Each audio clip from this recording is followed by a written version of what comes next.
Hey guys, I welcome you all in my hashtag sound on video. Today I have this beautiful newspaper article to share with you all that says learning from shoelaces. This article is so inspiring and worth sharing with you all. So let's start. There was this man, Mr. Brandy. In his early 70s, he brought a brand new Nike shoes with super acceleratory and breathable soles and youth-inspired beautiful body with satin soft laces. He was very excited to wear it next morning for a walk with his wife. So there was this next morning, he wore his newly acquired footwear and went for the walk.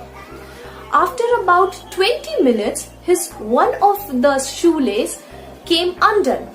He stopped at a while and tied it back and went for a walk again. He didn't pay much attention to that situation until the same happened for twice and many more times. He was tired of stopping again and again and tying his laces back and back every time. This incident have become a huge interruption between Mr. Brandy and his wife's conversation while walking. At this point, Mr. Brandy thought, why isn't Nike providing with a good quality shoelaces when they are charging so much for a pair of shoes?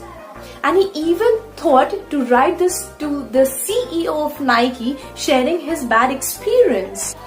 Somehow he managed to come back home with very irritated and angry wife.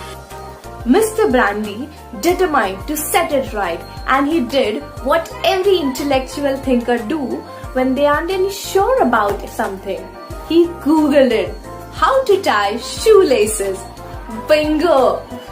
Google quickly enlightened the fact that there are two ways of tying shoelaces, very similar in techniques but very, very different in their outcomes. When you make a loop of one lace and hold it and bring the other lace around it, it makes a huge difference whether you bring the other lace from below the first loop or above the first loop. Bringing it from above the first loop will give you a weak knot, whereas bringing the same lace below the first loop will give you a knot that is strong. This was our story. Let's come to the learning that we get from this story. Number 1. Just because you're doing something for years doesn't mean you're doing it right. Maybe there's some better way to do it. You just need to have that willing to learn from each and every experiences you are getting in your life. Hence, Mr. Brandy started trying new way of tying lace and everything was sorted. Number 2, when things seems wrong, it becomes a temptation to blame others, right? It takes courage to introspect yourself and say maybe, just maybe, the fault lies within.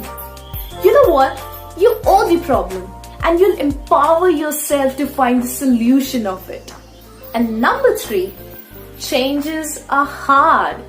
We get used to some process, some pattern, some lifestyle, some habit, which is very difficult to change. Acknowledge it. Change does take some time, a lot of effort, and very strong commitment. And it's very important to remember that sometimes a small change can make a very huge difference. Now next time, if you're looking to drive a change, think of a shoelace. Skip the blame game, take ownership of your problems, start with small things, see if there's a better way to it, and as the change kicks in, be ready for appreciation.